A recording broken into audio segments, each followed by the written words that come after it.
नमस्कार विद्यार्थी मित्रांनो. कालच्या आपल्या व्हिडिओमध्ये आपण किंवा कालच्या लेक्चरमध्ये आपण भारताचा इतिहास इसवी सन 648 ते 1526 बी ए प्रथम वर्ष पेपर दुसरा सेमिस्टर पहिले आणि यामधील जवळपास 2 प्रकरणाची माहिती पूर्णपणे आपण आत्तापर्यंतच्या व्हिडिओमध्ये पूर्णपणे पाहिली.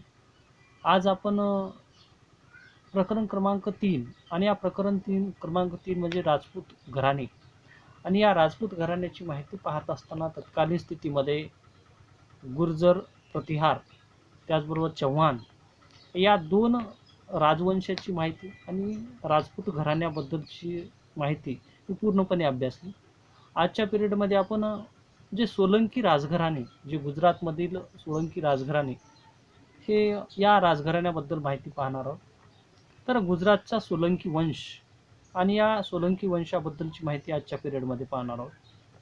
आता सोलंकी या वंशाचा विचार करता दक्षिण भारतातील सोलंकी वंशाची एक शाखा म्हणून काही इतिहासकार मानतात. तर गुजरातचा सोलंकी वंश हा दक्षिण भारतातील सोलंकी वंशाची एक शाखा आहे. आता वेगवेगळ्या इतिहासकारामध्ये वेगवेगळे मतांतर हे गुजरातच्या सोलंकी वंशाबद्दलचे आहे आणि त्याबद्दलची माहिती आपण आता पाहत आहोत. त्यामध्ये काही इतिहासकार गुजरातची जी शाखा किंवा जी वंश निर्माण झाला ती मूळ आता दक्षिण भारतातील आहे असं मानतात. तर काही भारतीय इतिहासकार दक्षिण भारताचा सोलंकी वंशाचा एक सामंत ज्यांनी स्वतंत्र राज्याची स्थापना केली आणि त्यापुढे तो गुजरातचा सोलंकी वंश म्हणून पुढे नावारूपाला आला. त्याचबरोबर काही इतिहासकार गुजरातच्या सोलंकी वंशाच्या शासकाला चालुक्य वंशीय मानतात. पण या मतामध्ये एकमत आढळत नाही. म्हणजे वेगवेगळे मतांतर हे सोलंकी वंशाच्या निर्मिती किंवा उत्पत्तीबाबत वेगवेगळे मतांतर आहे. त्याचबरोबर काही इतिहासकार गुजरातच्या सोलंकी वंशाला अग्निवंशीय मानतात आणि काही इतिहासकार प्राचीन क्षत्रियांचा पुत्र म्हणून सोळंकीला मानतात. या सर्व मतांतराचा विचार करता इतिहासामध्ये सोलंकी वंश जो गुजरातमध्ये होऊन गेला, या गुजरातच्या सोलंकी वंशाची जी निर्मिती किंवा स्थापना ही सोलंकी वंशाचा राजा जो कुमारपाल यांनी या सोलंकी वंशाची स्थापना केली आणि ती सर्व माहिती वाडनगर नावाच्या या ठिकाणच्या एका लेखामध्ये आणि तत्कालीन स्थितीमध्ये या सोलंकी वंशाच्या राजाला अग्निवंशीय सुद्धा मानलं आणि गुजरातच्या सोलंकी वंशाची स्थापना ही 10व्या शतकामध्ये मूलराज नावाच्या एका राजाने, सोलंकी वंशाच्या राजाने मूलराजने स्थापना केली आणि स्वतःची राजधानी जी अनिलवाड म्हणजे आधुनिक पाटणा किंवा पाटण म्हणून ओळखले जाते या ठिकाणी आहे. म्हणजेच सोलंकी या वंशाची स्थापना ही मूलराज प्रथम पहिला म्हणून होता, त्यांनी या सोलंकी वंशाची स्थापना केली आणि गुजरातचा ह्या सोलंकी वंश शैव धर्माचा किंवा शिव धर्माचा अनुयायी म्हणून ओळखला जातो. तर सोलंकी वंशाचा बद्दलची माहिती पाहत असताना हा सोलंकी वंश आणि या सोलंकी वंशाची माहिती पाहत असताना वाडनगरचा लेख जो कुमारपाल याचा लेख आहे, त्याचबरोबर कुमारपालचा दुसरा लेख म्हणजेच चित्तोडगडचा लेख आणि या लेखाच्या आधारे सोलंकी हा वंश गुजरातमध्ये होऊन गेला आणि या वंशाबद्दल म्हणजे अग्निवंशीय राजा म्हणजे राजपुतांच्या उत्पत्तीचा जो सिद्धांत अग्निवंशीय मानला जातो त्यामध्ये सोलंकीचा उल्लेख आढळून येतो. त्याचबरोबर जे काय उज्जैन लेख या ठिकाणी जयसिंह सिद्धराज याचा जो लेख आणि या लेखामध्ये सुद्धा सोलंकी वंशाची माहिती मिळण्यास मदत होते. त्याचबरोबर उदयपूरचा लेख सुद्धा जो जयसिंह सिद्धराज यांनी मांडला त्याच्या कालखंडामध्ये त्याबद्दलची माहिती म्हणजेच सोलंकी वंश हा गुजरातमध्ये होऊन गेला याचे पुरावे आढळून येतात.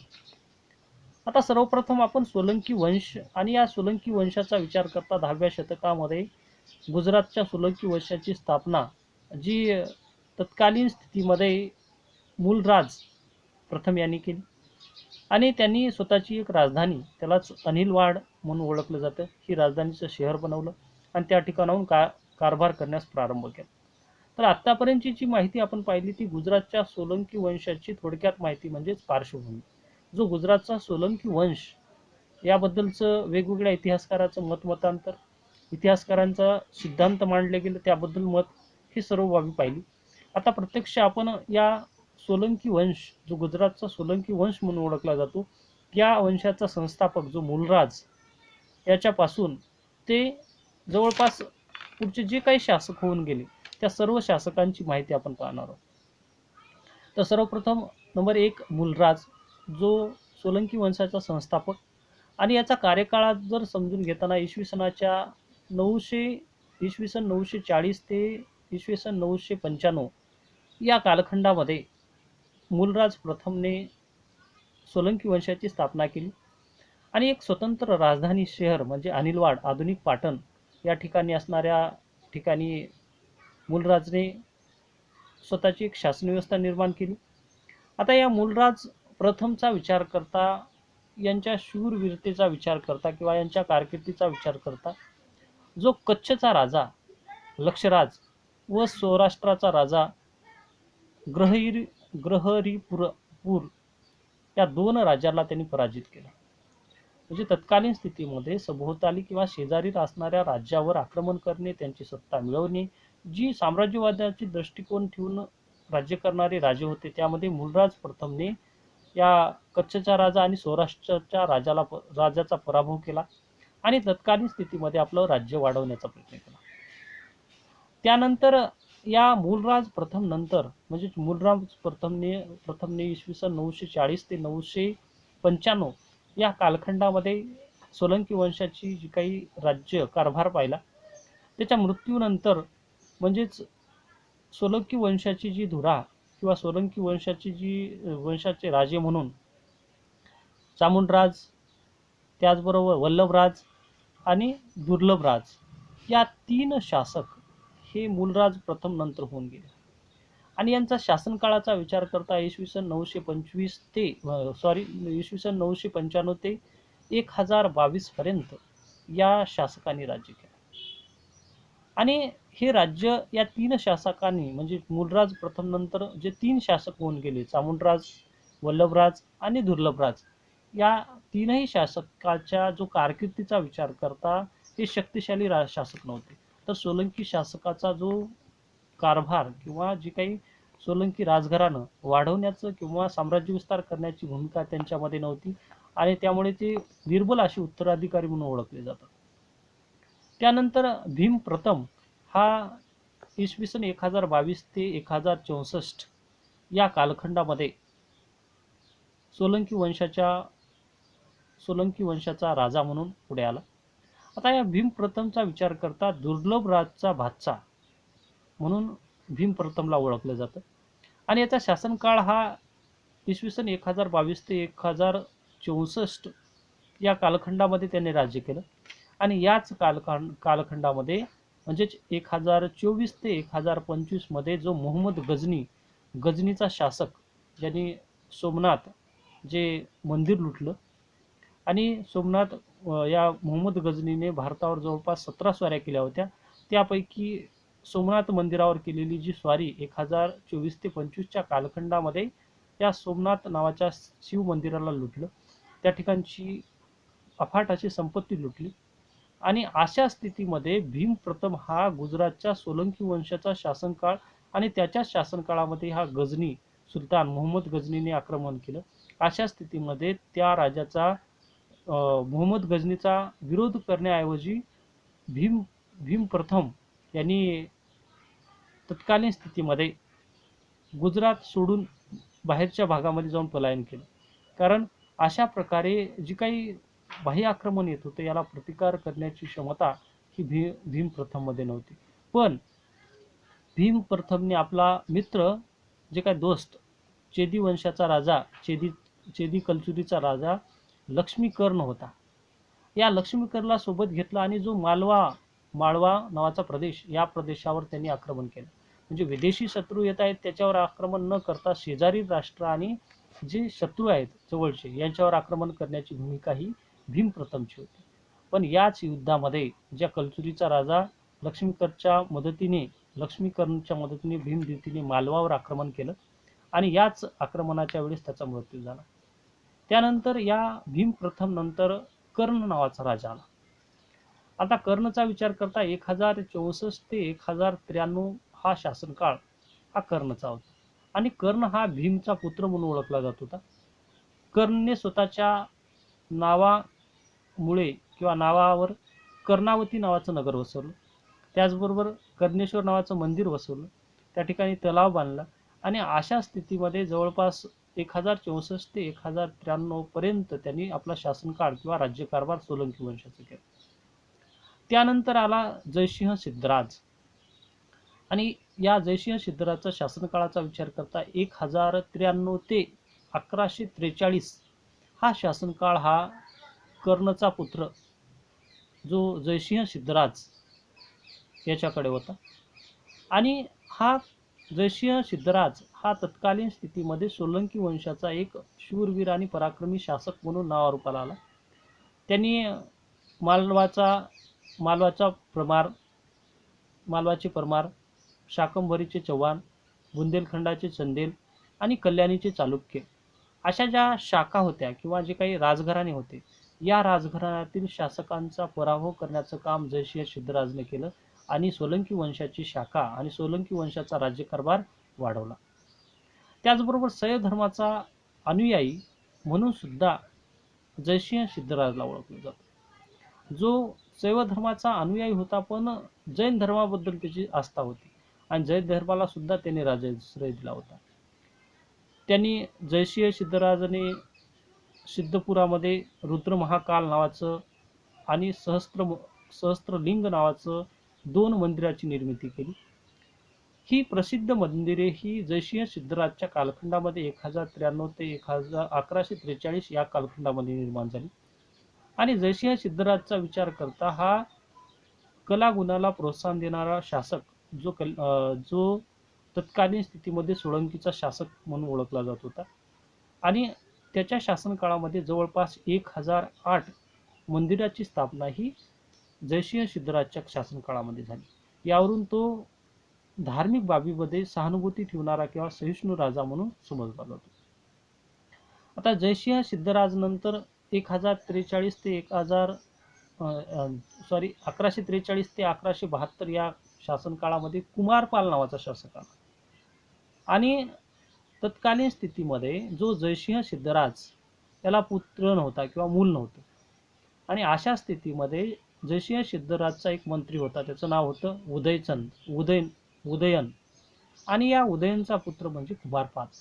याला जयसिंहाला पुत्र नसल्यामुळे सोलंकी वंशाची सर्व सत्ता सोपवण्यात आली आणि कुमारपालने शाकंभरीचे चव्हाण असतील, मालवाचे परमार आणि कोकणच्या राजाचा पराभव म्हणजेच जयसिंह सिद्धराजने ज्या पद्धतीने सोलंकी वंशाची जी काही साम्राज्य विस्तार सोलंकी वंशाचा विस्तार करण्याची भूमिका राबवली होती त्याच पद्धतीने तत्कालीन स्थितीमध्ये या कुमारपालाने साम्राज्य विस्तार करण्याचं काम केलं. आणि अशा स्थितीमध्ये या कुमारपालच्या शासनकाळातच हेमचंद्र सुरी नावाचा एक लेखक होऊन गेला आणि त्या लेखकाने कुमारपाल चरित्र नावाचा ग्रंथ लिहिला आणि या ग्रंथाच्या आधारे सोलंकी वंशाची माहिती मिळण्यास मदत होते.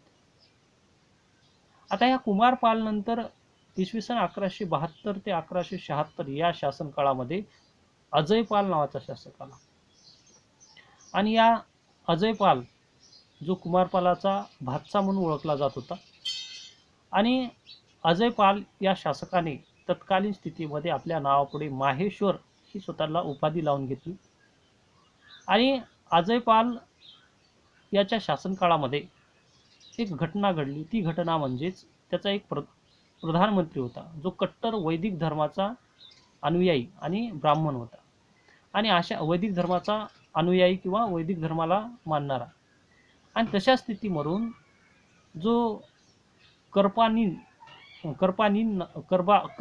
नावाचा जो प्रधानमंत्री होता याच्या सांगण्यावरून जी तत्कालीन स्थितीमध्ये जैन धर्म, ज्या जैन आचार्य रामचंद्र यांची हत्या तत्कालीन स्थितीमध्ये अजयपालाच्या शासनकाळामध्ये झाली. म्हणजेच वैदिक धर्माला पुरस्कार करण्यासाठी म्हणून आपल्या प्रधानमंत्र्याच्या सांगण्यावरून जैन आचार्य जे रामचंद्र यांची हत्या घडून आणली. त्याचबरोबर जे काही तत्कालीन स्थितीमध्ये जे जैन मंदिरे होती ती मंदिरे तोडण्यात आली. अशा स्थितीचा शासनकाळ म्हणजे अजयपालचा शासनकाळ इसवी सन 1172 ते 1176 हा शासनकाळ होता. आणि अजयपालच्या नंतर आलेला शासक म्हणजे मूलराज द्वितीय, जो प्रथम शासक, जो मूलराज प्रथम, जो सोलंकी वंशाचा संस्थापक म्हणून ओळखला जातो, त्याच्याच नावावर नाव ठेवलेला जो मूलराज द्वितीय इसवी सन 1176 ते 1178 या शासनकाळामध्ये उत्तराधिकारी म्हणून सोलंकी राजवंशावर आला. आणि त्याच्याच शासनकाळामध्ये जो मुहम्मद घोरी यांनी 1178 मध्ये ज्या पृथ्वीराज चव्हाणचा पराभव मुहम्मद घोरीने 1192 मध्ये केला, हाच मुहम्मद घोरी मूलराज विरुद्ध आक्रमण करण्यासाठी इसवी सन 1178 मध्ये आला आणि गुजरातवर त्याने आक्रमण करण्याचा प्रयत्न केला. पण अशा स्थितीमध्ये मूलराज द्वितीय यांनी इसवी सन 1178 मध्ये जो मुहम्मद घोरी विदेशी शासक, इस्लाम शासक करता याचा पराभव केला आणि त्याचे जे आक्रमण होणारे होते ते परतावून लावले. हा होता मूलराज द्वितीय आणि याचा शासनकाळ होता 1176 ते 1178. त्यानंतर या मूलराज द्वितीय नंतर जो शेवटचा शासक जो भीम द्वितीय म्हणून ओळखला जातो आणि याचा शासनकाळ 1178 ते 1239 हा शासनकाळ मानला जातो. आता मूलराज द्वितीय, जो मूलराज द्वितीय होता, या मूलराज द्वितीय नंतर त्याचा भाऊ भीम द्वितीय हा सोलंकी वंशाचा शासक बनला आणि या शासकालाच सोलंकी वंशाचा अंतिम शासक म्हणजे शेवटचा शासक म्हणून ओळखलं जातं. इसवी सन 1179 मध्ये जो कुतुबुद्दीन ऐबक यांनी भीम द्वितीय याची राजधानी म्हणजे सोलंकी यांची राजधानी अनिलवाड याला पूर्णपणे लुटलं, या ठिकाणची साधनसंपत्ती लुटली. आणि अशा स्थितीमध्येच पुढे 1297 ते 1299 या शासनकाळामध्ये तत्कालीन स्थितीमध्ये अलाउद्दीन खिलजी आणि याचे नायक जो नुसरत खान आणि उलुग खान या दोन शासकांनी गुजरातचा पूर्ण प्रदेश आक्रमण करण्यासाठी म्हणजेच त्या ठिकाणी आक्रमण केलं आणि जी सोलंकी वंशाची गुजरातमधला सोलंकी जो वंश होता या वंशाची पूर्ण सत्ता मिळवून घेतली. ही होतं सोलंकी वंशाच्या जे शासक होते किंवा राजघराणे राज्य होऊन गेले यांची थोडक्यात माहिती. जो गुजरातचा सोलंकी वंश आणि या वंशाची स्थापना जो मूलराज प्रथम यांनी केली इसवी सनाच्या 10व्या शतकामध्ये आणि यांनी अनिलवाड या ठिकाणची स्वतःची राजधानी निर्माण केली आणि या राजधानीच्या ठिकाणावरून राज्यकारभार करण्यास प्रारंभ केला. यामुळे गुजरातचा सोलंकी वंश आणि या सोलंकी वंशाच्या शासनकाळामध्ये विदेशी आक्रमणे झाली. त्याचबरोबर सभोवतालच्या शेजारी राष्ट्र असणाऱ्या लोकांचे किंवा जे काही राजे होते त्यांचे आक्रमण होण्यास प्रारंभ झाला आणि अशा स्थितीमध्ये सर्वांसोबत आक्रमण करून किंवा स्वतःचं राज्य टिकवून ठेवण्याची जी भूमिका ही गुजरातच्या सोलंकी वंशीयाची होती. आणि हेच जो प्रकरण क्रमांक जवळपास 3चा भाग आणि तत्कालीन स्थितीमधल्या राजपूत जे राजघराणं होतं त्यामधल्या जो सोलंकी राजवंश हा तत्कालीन स्थितीमध्ये गुजरातचा प्रदेश आणि या गुजरातच्या प्रदेशामध्ये स्वतःची शासन व्यवस्था निर्माण करण्याचं काम हे तत्कालीन स्थितीमध्ये या सोलंकी या राजवंशाने केलं. म्हणून सोलंकी हा राजवंश जो गुजरातचा सोलंकी वंश हा भारतीय इतिहासामध्ये एक त्यांनी तत्कालीन स्थितीमध्ये झालेलं मुहम्मद गजनीचं आक्रमण, मुहम्मद घोरीचं आक्रमण हे भारतीय इतिहासामध्ये म्हणजेच विदेशी आक्रमण रोखण्यासाठी केलेला प्रयत्न आणि काही प्रमाणात ज्या काही बाबी त्या शासकांचा काही कार्यकाळ हा काही पराक्रमाचा शासनकाळ, काही निर्बल शासक अशा पद्धतीचा हा सोलंकी वंश हा उत्तर भारतातील म्हणजेच गुजरातचा प्रदेशातील हा महत्त्वपूर्ण एक वंश म्हणून ओळखला जातो. तर आत्तापर्यंत आपण प्रकरण क्रमांक 3 जे राजपूत राजघराणे आणि ह्या राजपूत राजघराण्याची माहिती पाहत असताना तत्कालीन स्थितीमध्ये ज्या काही राजपूत घराण्याची माहिती पाहत असताना गुर्जर प्रतिहार, चव्हाण, सोलंकी या चार तीन जी राजघराणी होती या तीनही राजघराण्याची माहिती संपूर्णपणे अभ्यासली. तर उद्याच्या पिरियडमध्ये आपण ज्या काही राजपूत घराण्याचा ऱ्हास, ही राजपूत राजघराणे जी पराक्रमी शासक म्हणून नावारूपाला आली पण त्याचा ऱ्हास किंवा ती राज्य का नष्ट झाली याची कारणे पाहणं आवश्यक आहे. तर उद्याच्या पिरियडमध्ये आपण राजपूत घराण्याचा ऱ्हास का झाला याबद्दलची माहिती उद्याच्या पिरियडमध्ये अभ्यासणार आहोत.